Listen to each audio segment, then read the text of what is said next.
Welcome tonight. I want to share a story that began with a simple question asked each evening at 7:30. A question that transformed not just a hospital room, but an entire family's journey through love and loss. A question that changed how they saw time itself. Tell me about us. These words came from an 8-year-old boy named Leo, whose body was growing quieter each day, but whose spirit was growing deeper. He didn't ask for fairy tales of dragons and castles. He didn't request adventures from books. He asked for stories about their life together, the ordinary moments that had become extraordinary in their retelling. The day he learned to ride his bike. The afternoon they baked cookies and got flour everywhere. The morning he woke his mother before dawn to watch the sunrise. This is not a story about dying. It is a story about how love creates its own time, a time measured not in minutes, but in memories. How a mother's voice weaving stories each evening became a vessel carrying her son's essence forward. How those same stories, years later, would cradle a new child, would heal a father's heart, would become a legacy passed from generation to generation. Find a quiet moment. Let your breath slow. And allow these words to meet you exactly where you are, whether you carry memories you're afraid to lose, or simply need to remember that the most beautiful stories are often the simplest ones. Because sometimes the greatest act of love is not to create something new, but to remember something true. The bedtime ritual began not with a story, but with a question. Each evening at 7:30, as the last of the day's light bled from gold to indigo outside the hospital window, 8-year-old Leo would turn his head on the pillow and look at his mother with eyes the color of twilight sky after rain. He did not ask for fairy tales of dragons and castles. He did not request adventures from books stacked neatly on the bedside table, though he loved those stories too, in their proper time and place. Instead, he asked for something simpler and more profound. Tell me about us. And so it began. Eleanor, Leo's mother, a woman whose hands had once mixed paint with the confidence of an artist but now mixed medication with the precision of a nurse, would settle into the armchair beside his bed, pull the afghan her own mother had crocheted decades ago around her shoulders, and begin. She did not speak of illness or procedures or the constellation of Latin terms that had reshaped their lives over the past year. She spoke of before. Of ordinary moments that had become extraordinary in their retelling. Of the day Leo took his first steps, not the clinical milestone recorded in his baby book, but the way he had wobbled across the kitchen floor toward the cookie jar, his arms outstretched like a tiny tightrope walker, his face a mixture of terror and triumph that made Eleanor's heart ache with love so fierce it felt like pain. She told him about the afternoon they baked chocolate chip cookies together and flour had ended up everywhere, not just on the counter and floor, but in Leo's hair, on the cat's tail, even somehow on the ceiling fan where it remained for weeks as a silent testament to their joy. She described the exact shade of flour-dusted sunlight that had streamed through the kitchen window that day, the way Leo's nose had wrinkled when he sneezed, the sound of his laughter as he declared himself a flour monster and chased his father around the table. She told him how Thomas, Leo's father, an engineer who measured his world in precise angles and calculated risks, had abandoned all dignity in that moment, allowing himself to be caught and covered in flour handprints, his laughter deeper and more genuine than Eleanor had heard in years. Leo listened with his eyes closed, his breathing slow and even, his small hands resting on the blanket as if holding onto the words physically. Sometimes he would smile, a real smile that reached his eyes and softened the sharp angles illness had carved into his face. Sometimes a single tear would trace a path down his temple and disappear into the pillow, but he never interrupted, never asked for clarification, never requested a different story. He simply absorbed them, the way a parched plant absorbs rain, not greedily but gratefully, each drop becoming part of its substance. This ritual had begun 3 months earlier, shortly after Leo's diagnosis had shifted from manageable to progressive. The doctors had used careful phrases like palliative focus and quality of life, but Eleanor had heard the truth beneath the clinical language. Her son's body was learning to let go before his spirit was ready to depart. The nights had become the hardest part, not because of pain, though there was that too, but because of the silence. In daylight, there were distractions. Visitors with flowers and books, nurses with their gentle competence, the view of the oak tree outside the window marking the passage of seasons. But at night, when the hospital settled into its own rhythm of quiet footsteps and distant beeping, the reality of their situation pressed in with unbearable weight. It was during one of those long, dark nights that Leo had first asked for a story about them. Eleanor had been sitting beside his bed, her hand resting lightly on his forehead, her mind racing through calculations she could not control. How many days might remain, what symptoms might appear next, whether she was strong enough to endure what was coming. Leo had opened his eyes, wide and clear despite the medication, and said softly, "Tell me about the time I learned to ride my bike." Eleanor had hesitated. The memory was sharp in her mind, the scraped knees, the tears of frustration, the moment of breakthrough when Leo finally found his balance and pedaled away from Thomas's steadying hand without looking back. But she had feared the story would be too painful, a reminder of a body that could no longer run, a freedom that had been lost. Yet something in Leo's gaze had stopped her hesitation. He was not asking for nostalgia. He was asking for connection. For proof that he had existed fully before illness had narrowed his world to these four walls. So she had begun. And as she spoke, describing the exact shade of blue in Leo's training wheels, the way Thomas had run beside the bike longer than necessary, the triumphant shriek Leo had let out when he realized he was riding alone, something shifted in the room. The air grew warmer. The shadows in the corners softened. And for 20 minutes, they were not mother and son in a hospital room facing an impossible future. They were simply Eleanor and Leo in their driveway on a perfect spring afternoon, celebrating a small victory that had once seemed monumental. When she finished, Leo had closed his eyes and whispered, "Tell me another one tomorrow." And Eleanor had understood. This was not escapism. This was preservation. Each story was a vessel carrying a piece of who Leo had been, and who he still was, beneath the illness. Each retelling was an act of love that refused to be erased by time or circumstance. The ritual became sacred. Each evening, Eleanor arrived at the hospital with a specific memory in mind, not chosen randomly, but selected with the care of a curator arranging artifacts in a museum. Some stories were joyful. The time Leo had dressed the family dog in his Halloween costume and the dog had worn it with surprising dignity the afternoon they had built a blanket fort in the living room and read stories by flashlight until long past bedtime the morning Leo had woken her before dawn to watch the sunrise, declaring it the most beautiful thing I've ever seen. Some stories were tender. The night Leo had climbed into her bed after a nightmare and fallen asleep with his head on her shoulder, his breathing gradually sinking with hers the day he had given her a dandelion he had picked from the yard, presenting it with the solemnity of a king offering a scepter the moment he had whispered "I love you" unprompted for the first time, his small hand resting on her cheek as if to ensure she understood the weight of his words. And some stories were quiet, so quiet they might have seemed insignificant to anyone else, but to Eleanor and Leo they contained entire universes of meaning. The way Leo always put his shoes on the wrong feet when he was in a hurry. The particular cadence of his laugh when he was trying not to wake the baby next door. The way he would hum while drawing, a tuneless melody that was entirely his own. These were the details that defined him, not the diagnosis, not the treatments, not the slow erosion of his body's capabilities. These were the truths that illness could not touch. Thomas joined the ritual when he could, arriving after work with the scent of sawdust still clinging to his clothes. He had taken up woodworking again, something he hadn't done since college, finding solace in the physicality of creating something with his hands.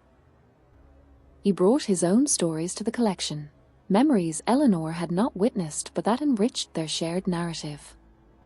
The time Leo had fallen asleep in the car after a long day at the zoo, his head lolling against the window, his mouth slightly open in perfect peace.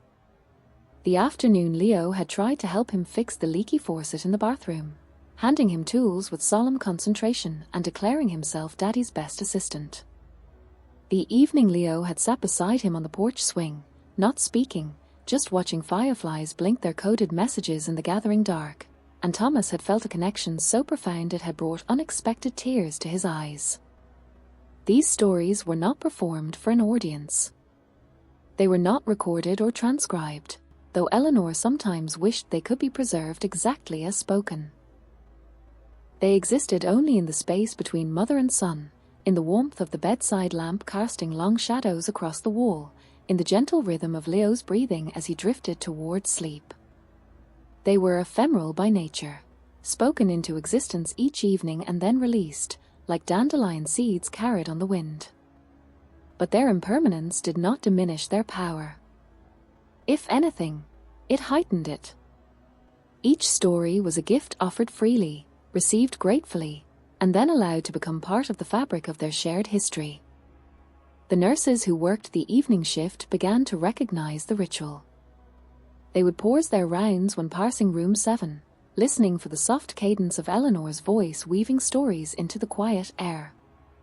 Some would stand just outside the door for a moment, their own hearts softened by the tenderness of what they overheard. Nurse Anya, who had worked pediatrics for 15 years and believed she had heard every kind of love story the human heart could produce, found herself lingering longer than necessary during medication checks, not to monitor vitals but to absorb the quality of attention in that room. She had seen families torn apart by grief, parents paralyzed by fear, children angry at a world that had betrayed them. But she had rarely witnessed what existed in room 7 each evening. A love so deliberate, so intentional, that it seemed to generate its own light. One night, after Eleanor had finished telling the story of Leo's first day of kindergarten, how he had clung to her hand until the last possible moment, then turned and walked into the classroom without looking back, his small backpack bouncing against his shoulders, Anya had entered to check Leo's for. She had expected to find him asleep, as usual. Instead, she found him awake, his eyes bright with unshed tears. "That was a good one," he had said softly. Anya had nodded, her throat too tight for words. She had adjusted his pillow, checked the drip rate, made notes on his chart. But as she turned to leave, Leo had spoken again. "Will you tell your daughter that story someday?" he had asked. Anya had frozen. Her daughter was 23, living across the country, a successful lawyer who rarely called and never visited. Their relationship had become a series of polite text messages and obligatory birthday cards. Anya had not told anyone at work about her daughter, not because she was ashamed, but because the distance between them felt like a failure she could not articulate. "I don't know," she had answered honestly. Leo had considered this for a long moment, his gaze drifting to the ceiling where shadows from the oak tree outside danced in the evening breeze. "Stories are like seeds," he had said finally. "You plant them even if you don't know if they'll grow. Sometimes they just need time." Anya had left the room without responding. But the next morning, for the first time in 3 years, she had called her daughter. She had not asked for anything. She had not complained or sought reconciliation. She had simply said, "I was thinking about the day you started kindergarten. Do you remember how you wouldn't let go of my hand?" And her daughter, after a long silence, had whispered, "I remember everything." The ritual continued through autumn and into winter. Leo's body grew weaker. Some days he could not lift his head from the pillow. Some nights pain required medication that left him drifting between worlds before Eleanor could begin her story. But on the days when clarity returned, he still asked for the stories. And Eleanor still told them, not as a duty, but as a privilege. Each evening she arrived with a new memory tucked carefully in her heart, like a treasure she had been saving for this exact moment. She told him about the time he had tried to teach the family cat to fetch, the cat had been unimpressed but tolerant. She told him about the afternoon they had gotten caught in a sudden rainstorm while walking home from the library, and instead of running for shelter, they had danced in the downpour until they were soaked to the bone and laughing so hard they could barely breathe. She told him about the morning he had woken her before dawn to watch the sunrise, declaring it the most beautiful thing I've ever seen, a phrase he had repeated so often it had become their private mantra for moments of unexpected beauty. And Leo listened. Not passively, but actively, absorbing each word, each detail, each emotion until the story became part of him. Sometimes he would add his own details to the narrative, small things Eleanor had forgotten or never noticed. "I was scared," he would say softly after she finished the bike riding story. "But I didn't want you to know." Or, "The flower got in my eyes and it stung, but I didn't cry because I was having too much fun." These additions were not corrections. They were gifts, pieces of his inner world offered freely to enrich their shared history. And Eleanor would listen with the same reverence she had shown while telling the stories, understanding that this exchange was as much a part of the ritual as the telling itself. One evening in late November, as the first snow of the season began to fall outside the window, Leo asked for a story Eleanor had not prepared. "Tell me about the day I was born," he said. Eleanor had hesitated. This was not a story she had planned to tell, not because it was painful, but because it felt too intimate, too raw. The memory was still vivid after 8 years. The long hours of labor, the moment she had first held her son, small and perfect and screaming with the indignity of being born, the way Thomas had wept when he saw them together, the overwhelming certainty that her life had been irrevocably changed in the best possible way. This was not just a story. It was the origin of everything. But Leo was watching her with those twilight blue eyes, and she understood that he was not asking for clinical details or sentimental cliches. He was asking for the truth of his beginning, the moment he had entered the world and, in doing so, had entered her heart. So she began. She told him about the hospital room with its view of the parking lot, not picturesque, but somehow perfect in that moment. She told him about the nurse who had hummed old folk songs while checking her vitals. She told him about Thomas pacing the hallway like a caged animal until the doctor had finally allowed him back into the room. She told him about the exact moment she had first held him, how impossibly small he had been, how his fingers had curled around hers with a grip that belied his fragility, how his cries had gradually softened into contented sighs as he nursed for the first time. She told him about the way the morning light had streamed through the blinds when he finally fell asleep on her chest, painting stripes of gold across his tiny face. She told him about the overwhelming certainty that had settled in her heart as she watched him sleep. This child would change everything. And he had. When she finished, the room was silent except for the soft hiss of the oxygen machine and the distant hum of the hospital at night. Leo's eyes were closed, but a single tear traced a path down his temple and disappeared into the pillow. Eleanor reached out and brushed his hair from his forehead, her fingers lingering on his skin as if memorizing its texture. "Thank you," he whispered. And in that moment, Eleanor understood something fundamental about their ritual. It was not just about preserving memories of who Leo had been. It was about affirming who he still was, a beloved son, a cherished story, a light that would continue to shine long after his body had returned to the earth. Each story was a thread weaving him into the fabric of their family's history, ensuring that he would never be forgotten, never erased, never reduced to a diagnosis or a tragedy. He was Leo, her son, Thomas's son, a boy who had loved chocolate chip cookies and bicycle rides and dancing in the rain. And that truth would outlast everything else. Winter deepened around the hospital, wrapping the building in a blanket of snow that muffled sound and softened edges. The oak tree outside Leo's window stood bare against the grey sky, its branches etched like delicate calligraphy against the winter light. Inside room 7, the ritual of stories continued, though the space between them grew longer as Leo's strength waned. Some evenings Eleanor arrived to find him already asleep, his breathing shallow but steady, his face peaceful in a way that broke her heart and healed it simultaneously. On those nights she would sit beside him anyway, her hand resting lightly on his, and tell her story silently, whispering the words into the quiet air where they would wait for him to hear them in his dreams. But on the nights when he was awake, the stories grew deeper, more nuanced. Eleanor began telling not just about Leo's milestones and adventures, but about the quiet moments that had shaped him, the way he always shared his dessert with the dog even when he was hungry himself, the particular concentration he brought to drawing, his tongue poking slightly from the corner of his mouth, his brow furrowed in determination, the way he would pause mid-sentence when telling a story to consider his words carefully, as if each one mattered too much to be chosen carelessly.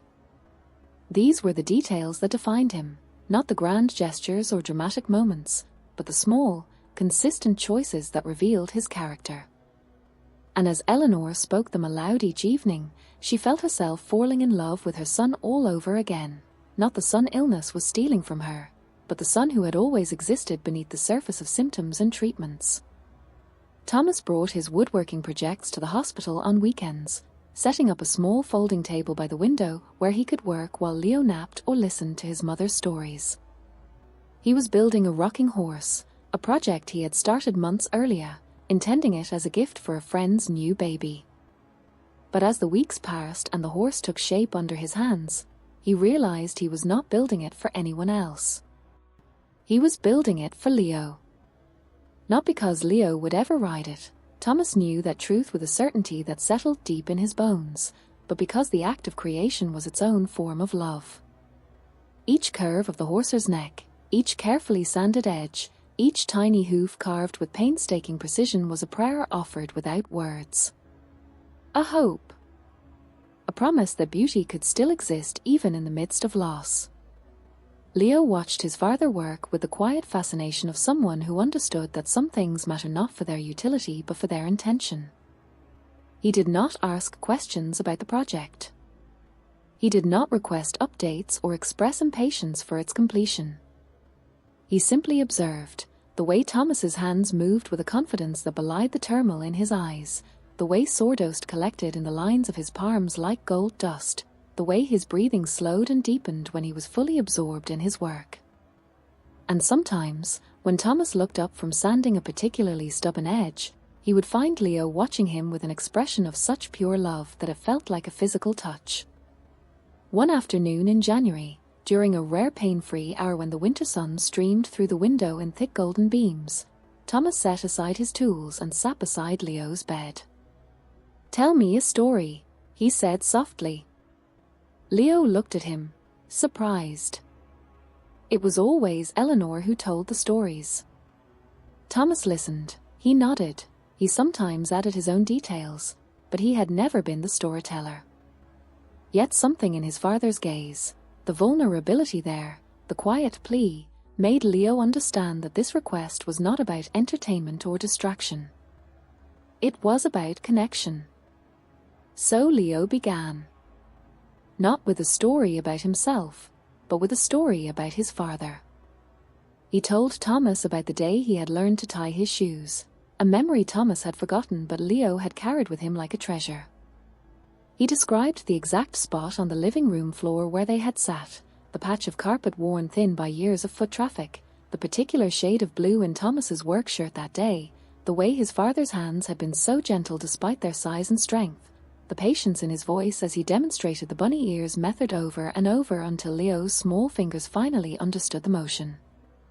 He told Thomas about the pride he had seen in his father's eyes when he finally succeeded, not the loud, celebratory pride of accomplishment, but the quiet, deep pride of witnessing growth. And he told Thomas something he had never said aloud before. "That was the day I knew you would always teach me things. Not just how to tie shoes, but how to be brave, how to be kind, how to keep trying even when things are hard." Thomas had not cried. Men of his generation, raised to believe that strength meant stoicism, rarely allowed themselves that release. but his eyes had grown bright with unshed tears, and his hand had trembled slightly as he reached out to squeeze Leo's shoulder. "Thank you," he had whispered, his voice thick with emotion he could not name. And in that moment, the ritual expanded. It was no longer just Eleanor telling stories to Leo. It was a circle of storytelling, each person offering their memories, their truths, their love in the form of words carefully chosen and freely given.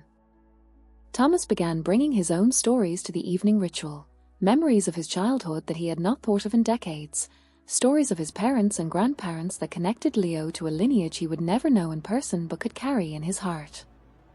He told Leo about the time his own father had taught him to fish, about the summer he had spent building a treehouse with his brother, about the way his mother had always hummed while cooking dinner, a habit Thomas had unconsciously adopted himself. These stories were gifts, not just to Leo, but to Thomas himself, who found in their telling a healing he had not known he needed. The nurses noticed the change in room 7. It was not just the stories themselves, though those were beautiful in their own right. It was the quality of attention in the room, the way Eleanor and Thomas listened to Leo with the same reverence they showed while telling their own stories, the way Leo absorbed each word as if it were a lifeline, the way the space between them seemed to hum with a love so palpable it felt like a physical presence. Nurse Anya began bringing other families to the doorway of room 7, not to intrude, but to witness. "Watch how they love each other," she would whisper to parents struggling with their own grief. "Not perfectly.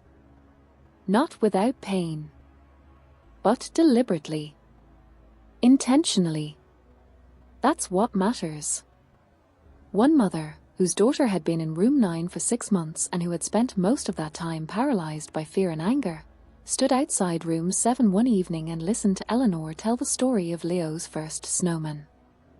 She heard the joy in Eleanor's voice, the tenderness in her descriptions, the way she did not shy away from the messy details, the wet gloves, the cold noses, the argument over whether the snowman needed a scarf. And something shifted in her, not a dramatic transformation, but a quiet loosening of the knot of fear that had been tightening in her chest for months. The next evening, she sat beside her daughter's bed and asked, "Tell me about your favorite memory of us."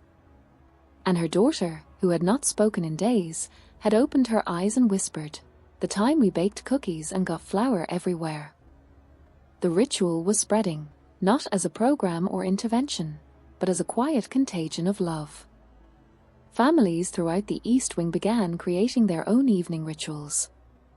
A father in room 12 started reading poetry to his son each night, not children's poems but the works of Mary Oliver and Wendell Berry, poems about nature and mortality and the beauty of ordinary moments. A mother in room 5 began bringing photographs from home and telling stories about the people in them, connecting her daughter to a family history that illness had threatened to sever. A grandfather in room 15 taught his grandson how to fold origami cranes, each one representing a hope or a memory or a prayer. These rituals were not identical to the one in room 7. They were unique to each family, shaped by their own histories and personalities and needs. But they shared a common thread: the deliberate choice to focus not on what was being lost, but on what remained. Not on the future that might never come, but on the present that was still available. Not on illness, but on love. Eleanor noticed the change in the wing's atmosphere. The evenings felt different, not lighter, exactly, but softer. Less sharp around the edges. Families still grieved. Children still suffered. The reality of their situations had not changed. But something in how they moved through that reality had shifted. They were learning to hold both joy and sorrow simultaneously, to acknowledge the pain of their circumstances without allowing it to eclipse the beauty of their connections. And Eleanor understood that this was Leo's gift, not just to their family, but to everyone who had witnessed their ritual and been inspired to create their own. One evening in February, during what might have been called the hour of stories that heal, Leo asked Eleanor to tell him a story she had never told before. "Tell me about a time I made you proud," he said softly. Eleanor had hesitated. There were so many times, too many to count. The day he had stood up to a bully at school, not with fists but with words. The afternoon he had comforted a friend who had fallen off the swings, sharing his ice cream without being asked. The morning he had woken her before dawn to watch the sunrise, declaring it the most beautiful thing I've ever seen. But as she searched her memory for the right story, one rose to the surface, not because it was dramatic or unusual, but because it contained a truth about her son that she wanted him to carry with him always. She told him about the time he was 6 and they had been walking home from a park when they passed a homeless man sitting on the sidewalk with a cardboard sign. Most people had walked past without making eye contact, but Leo had stopped. He had not said anything.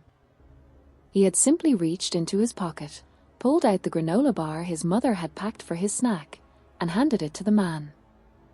Then he had smiled, a real smile that reached his eyes, and said, "I hope you have a good day." The man had been so surprised he had not known how to respond.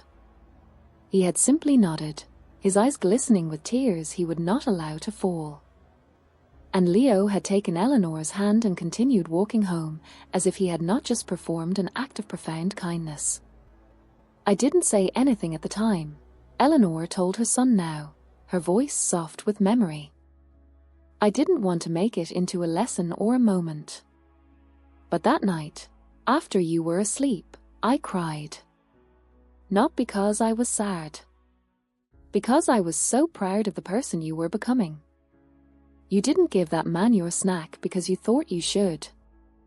You didn't do it to make me proud or to get praise. You did it because you saw someone who needed help, and you had something to give. That's who you are, Leo. That's always been who you are." Leo had listened with his eyes closed, his breathing slow and even. When Eleanor finished, he had not responded immediately. He had simply lain there in the quiet room, the story settling into him like a seed finding fertile soil. Then he had whispered, "I remember that day. I remember thinking he looked lonely. And I thought maybe the granola bar would help. But mostly I thought he needed someone to see him." And Eleanor had understood that her son had always known what so many adults spend lifetimes learning. That the greatest gift we can offer another person is not our solutions or our resources or our advice. It is our attention.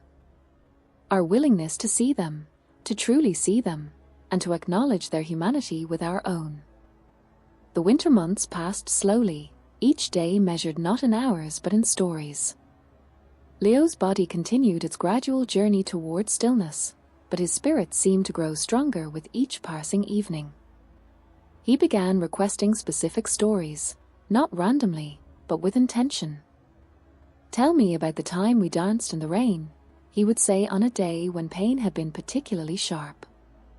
"Tell me about the day I learned to ride my bike," he would request on a night when fear had threatened to overwhelm him.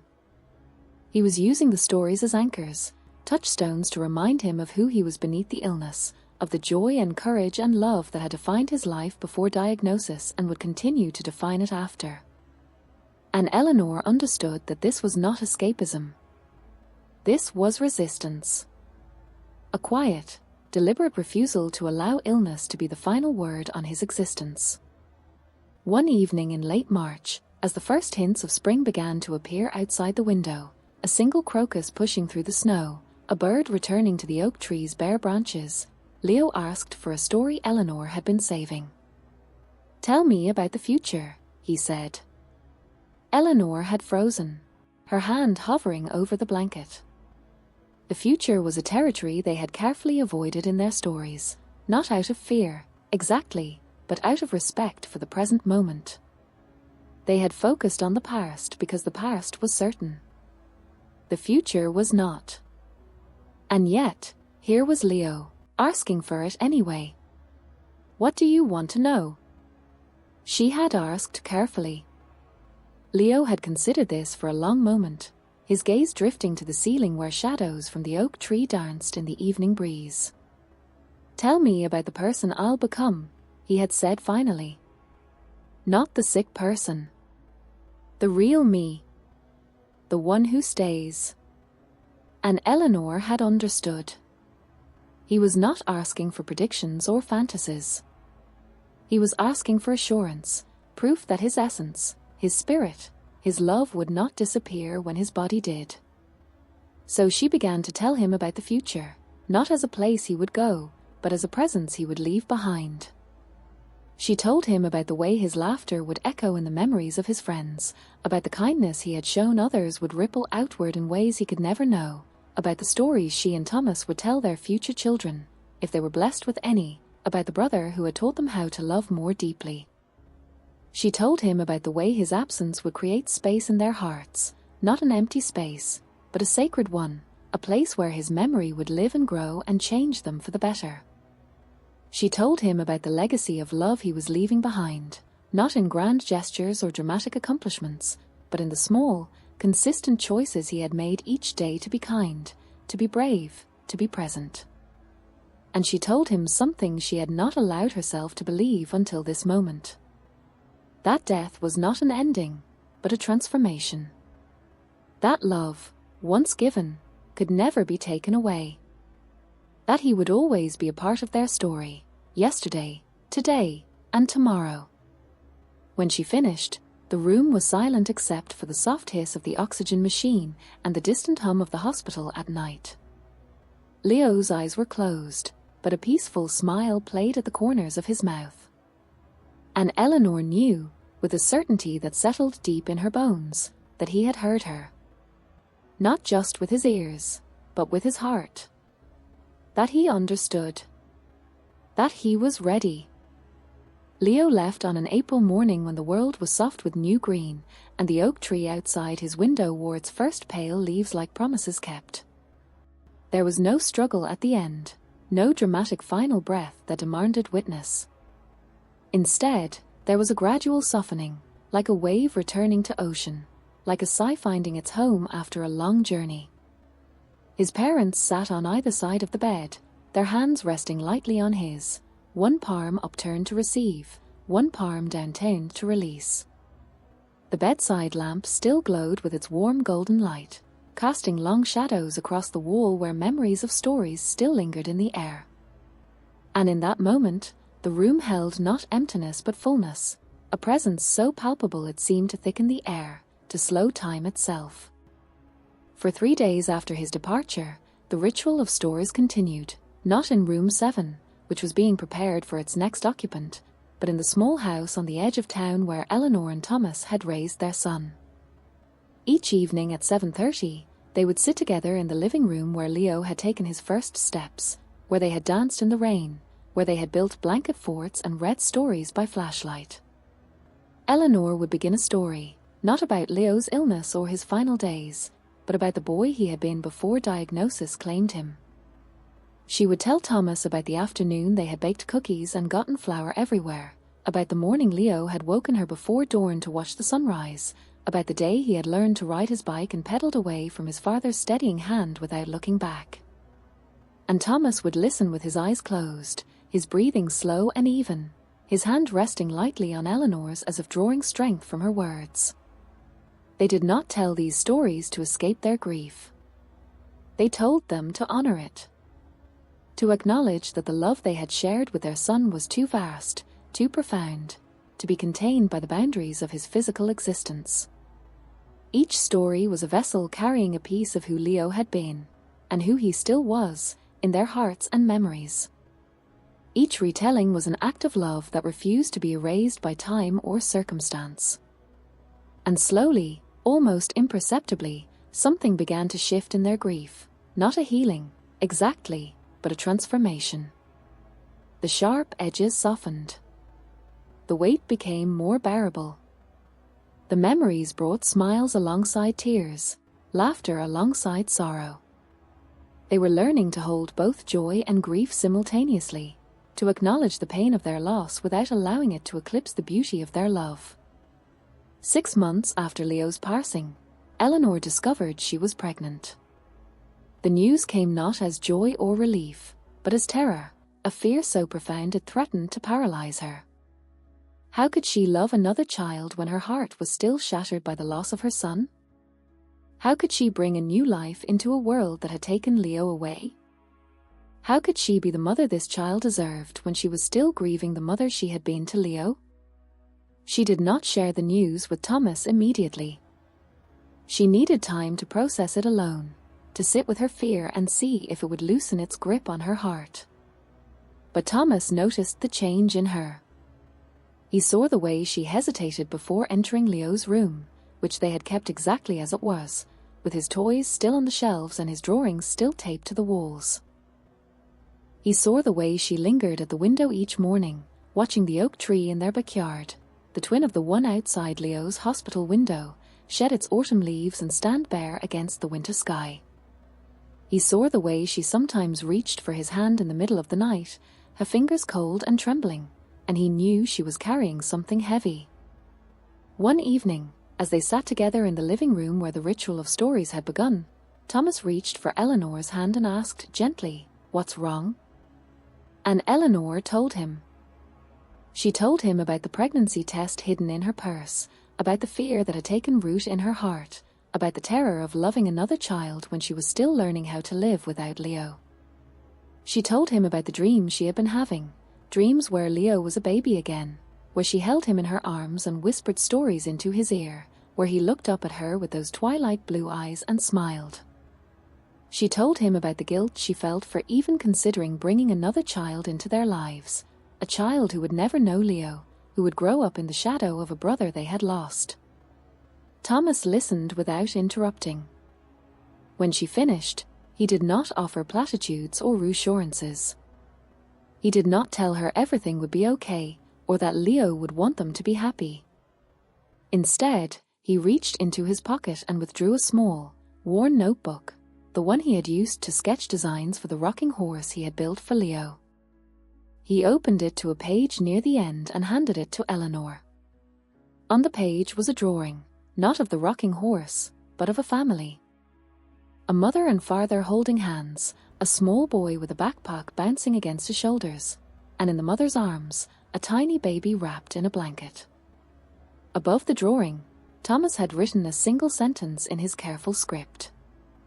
Leo would have been the best big brother.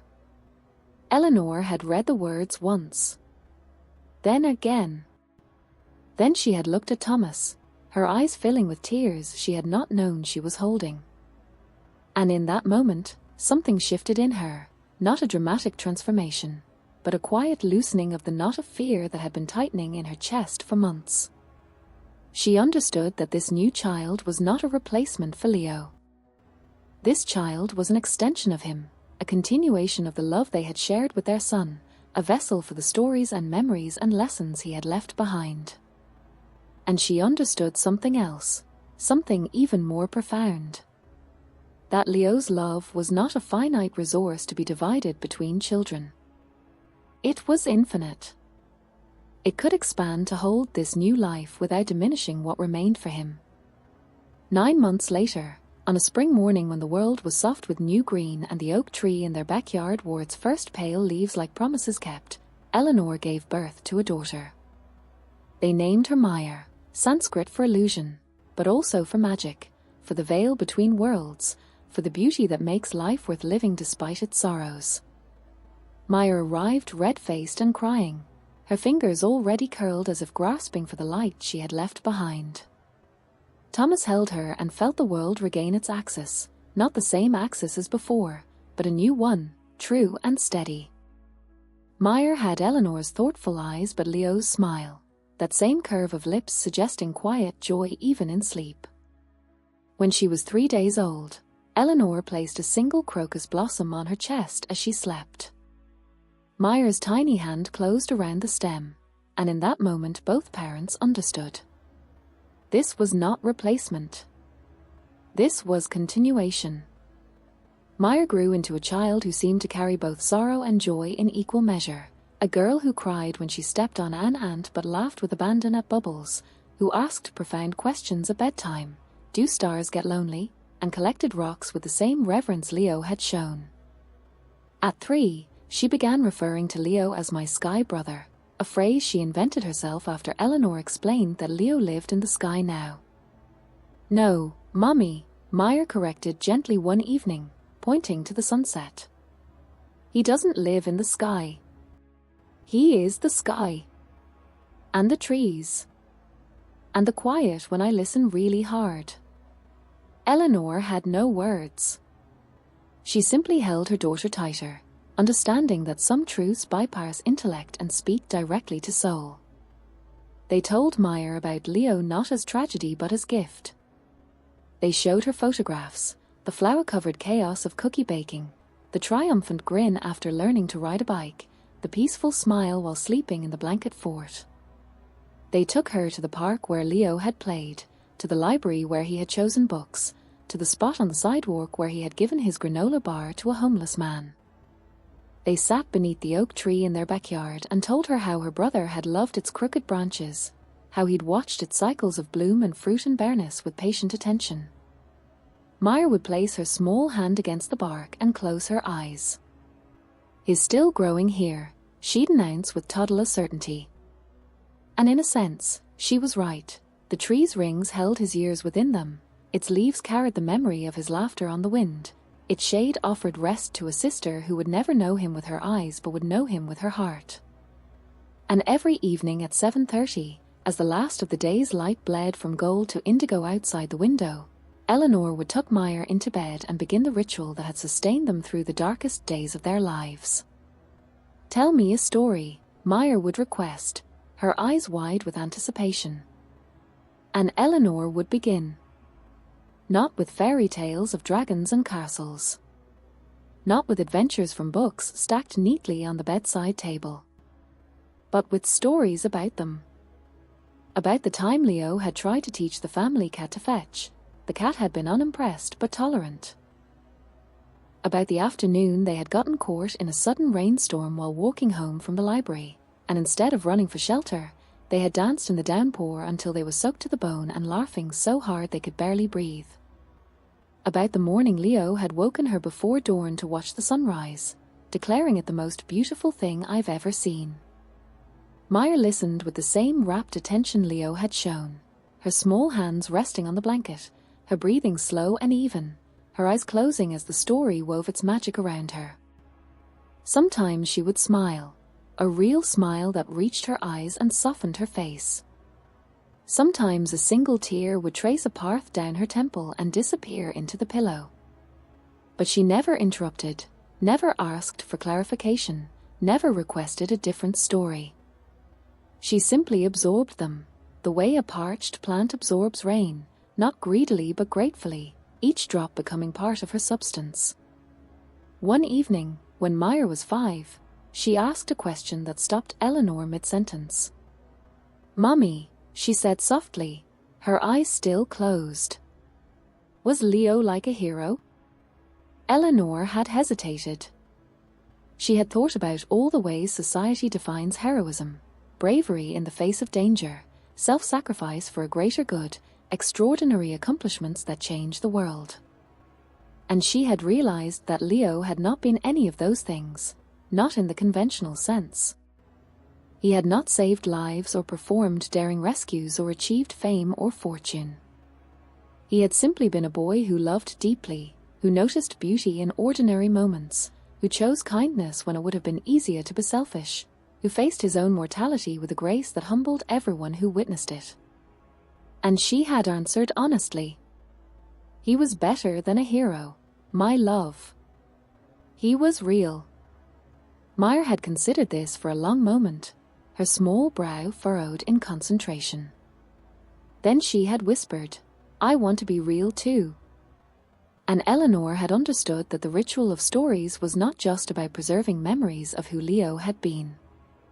It was about passing on his legacy, his capacity for love, his attention to beauty, his courage in the face of fear, his willingness to be vulnerable and authentic and real. Each story was a seed planted in fertile soil, each retelling a drop of water nurturing its growth. And Meyer, this child who had never met her brother but carried his essence in her DNA and his memory in her heart, was the harvest. The continuation. The proof that love, once given, never truly leaves. It simply changes form, becoming memory, becoming courage, becoming the stories we tell our children at bedtime, becoming the light we notice in ordinary moments because someone taught us how to see. Years passed. Maya grew from a toddler who collected rocks and asked profound questions into a young woman who carried her brother's legacy in everything she did. She became a teacher, not because she had planned it, but because she had inherited Leo's capacity for seeing the potential in others, for noticing the small details that revealed character, for offering kindness without expectation of return. Her students adored her not because she was strict or demanding, but because she saw them, truly saw them, and acknowledged their humanity with her own attention. She told them stories too, not just from textbooks, but from her own life. Stories about her brother Leo, who had taught her that the greatest gift we can offer another person is not our solutions or our resources or our advice, but our willingness to see them. She told them about the ritual of stories, how her mother had told her brother tales each evening before bed, not as escape from reality but as affirmation of love. She told them about the way those stories had sustained her family through grief, how they had become a bridge connecting past and present, how they had taught her that memories are not prisons that hold us captive to loss, but gardens where love continues to grow. And sometimes, when a student was struggling, with grief, with fear, with the overwhelming weight of being young in a complicated world, Maya would sit with them after class and ask gently, "Tell me a story about someone you love." And she would listen with the same reverence her mother had shown while telling stories to Leo, understanding that in the act of listening, we offer one of the greatest gifts of all: our presence. Eleanor and Thomas grew older too. The sharp edges of grief gradually softened into warm sorrow, the kind that accompanies memories of a beloved journey that changed you forever. They did not forget Leo. How could they? His absence was a presence itself, a shape carved into their lives that defined everything around it.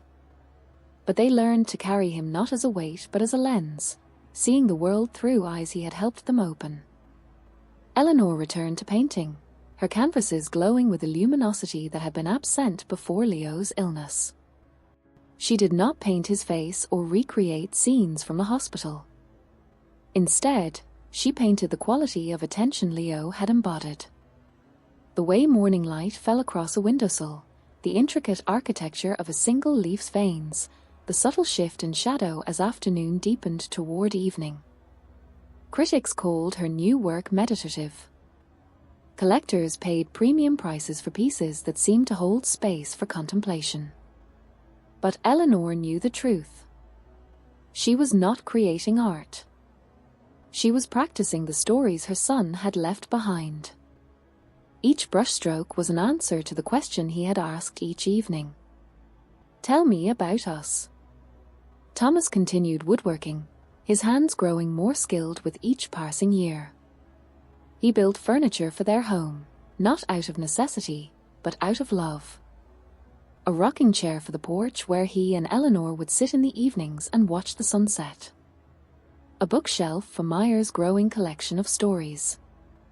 A small table for the garden where they would drink tea on summer mornings. Each piece was crafted with the same care and intention he had brought to the rocking horse he had built for Leo, a prayer offered without words, a hope, a promise that beauty could still exist even in the midst of loss. And sometimes, when he was sanding the final edges of a project, he would pause and close his eyes and remember the way Leo had watched him work in the hospital room, his gaze filled with a love so pure it had felt like a physical touch. And Thomas would whisper into the quiet air, "I'm still building, son. Still creating. Still loving." The ritual of stories continued in their home, though it had evolved over the years. Maya, now in her 20s, would visit on weekends and sit with her parents in the living room where it had all begun. She would bring her own stories to share, memories of her students, adventures with friends, dreams for the future. And Eleanor and Thomas would listen with the same reverence they had shown while telling stories to Leo, understanding that the ritual was not about preserving the past but about nurturing the present. about creating space for connection, about acknowledging that love is not a finite resource to be hoarded or divided, but an infinite well that deepens with each drop we offer. One evening, when Meyer was 25 and engaged to a man named Daniel who had won her heart with his kindness and his capacity for listening, she sat with her parents in the living room and asked a question that had been forming in her for years. "Do you think Leo knew?" She asked softly. "Do you think he knew that the stories would continue? That they would become our way of carrying him with us?" Eleanor and Thomas looked at each other, their eyes holding a conversation that required no words. Then Eleanor reached for her daughter's hand and answered honestly. "I don't know if he knew," she said. "But I think he hoped. I think he understood something fundamental about love, that it doesn't end when breath does. It changes form. It becomes memory. It becomes story. It becomes the way we see the world and the way we love each other. And I think he trusted us to carry that truth forward." Meyer considered this for a long moment, her gaze drifting to the window where the oak tree in their backyard stood tall and strong against the evening sky. Then she whispered, "I feel him sometimes. Not as a ghost or a memory, but as a presence. Like he's still part of our story." And Eleanor understood that this was the greatest gift Leo had left them, not the stories themselves, but the understanding that stories are alive. They grow and change and evolve with each telling. They connect us to each other and to ourselves. They remind us of who we are and who we can become. They hold space for both joy and sorrow, for both memory and hope. And they teach us that the most profound truths are not found in grand gestures or dramatic moments, but in the small, consistent choices we make each day to be kind, to be brave, to be present, to be real. Meyer and Daniel were married the following spring in a ceremony held beneath the oak tree in Eleanor and Thomas's backyard, the same tree that had stood outside Leo's hospital window, the same tree that had witnessed his final days and now witnessed his sister's new beginning. The ceremony was simple and intimate, filled with stories rather than speeches. Eleanor told the story of Leo's first steps. Thomas told the story of the day he had learned to ride his bike. Meyer told the story of the morning he had woken her before dawn to watch the sunrise.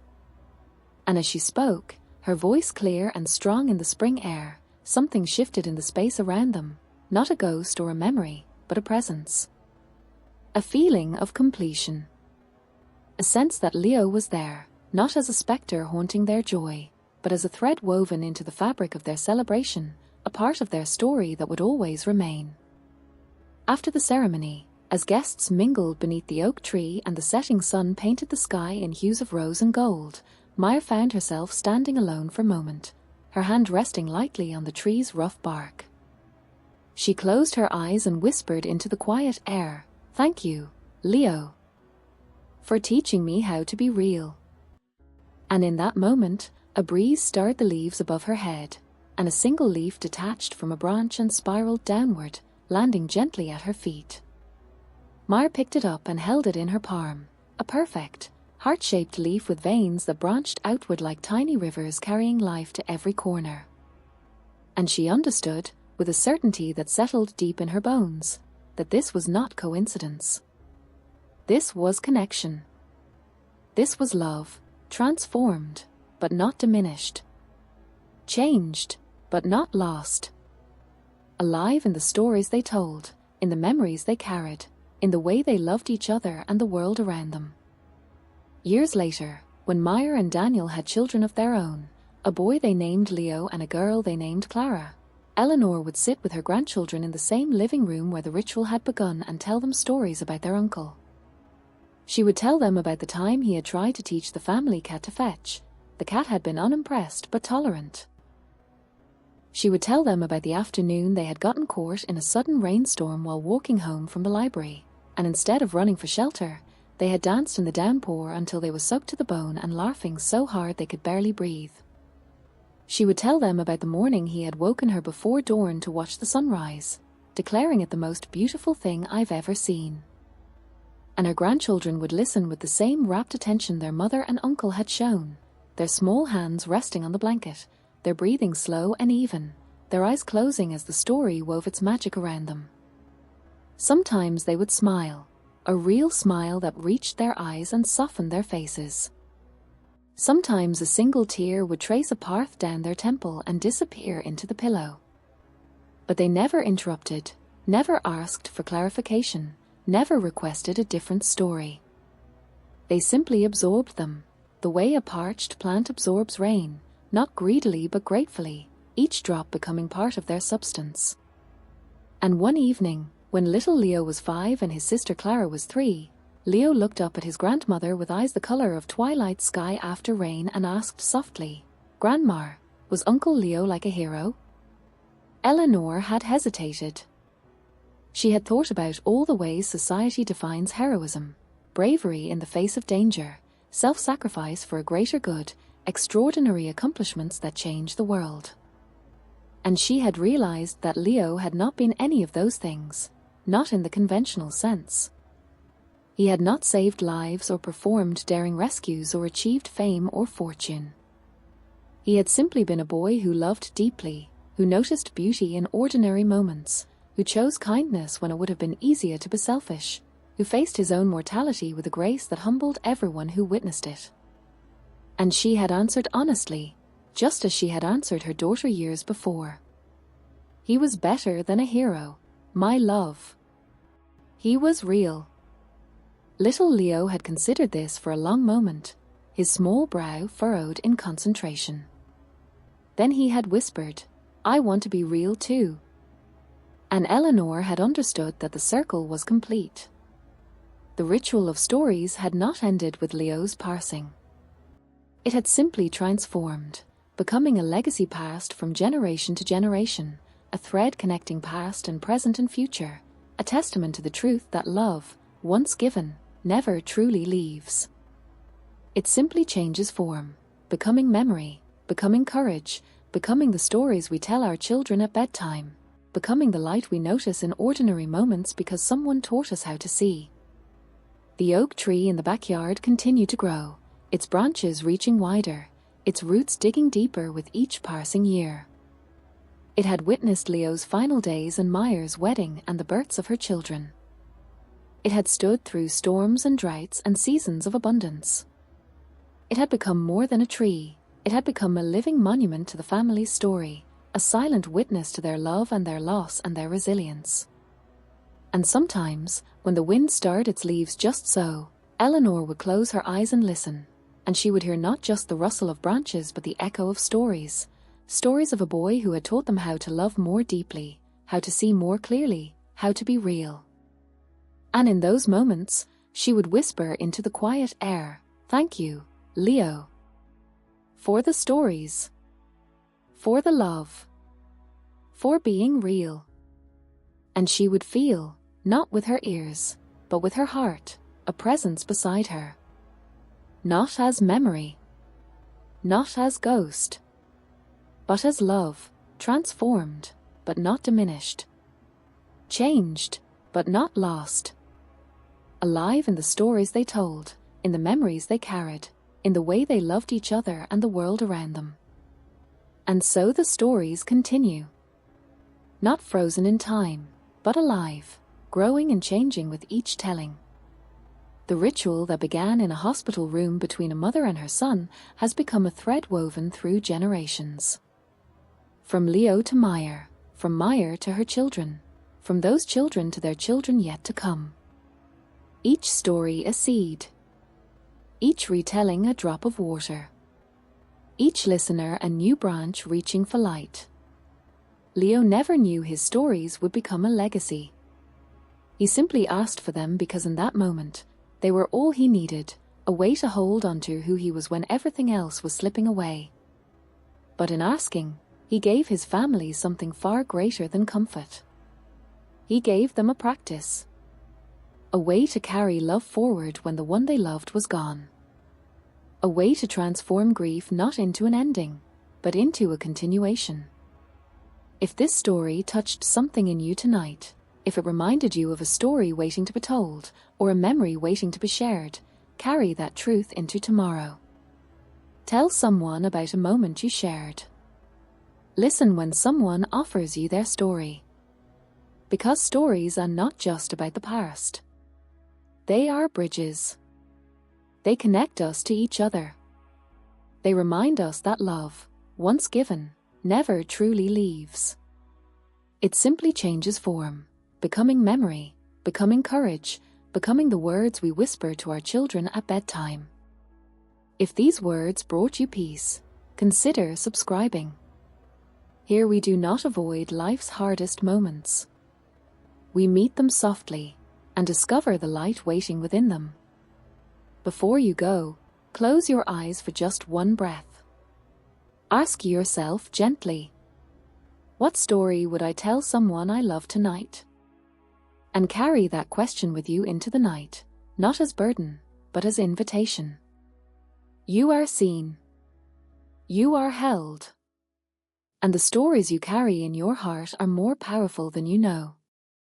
Until we meet again in the quiet. Walk gently,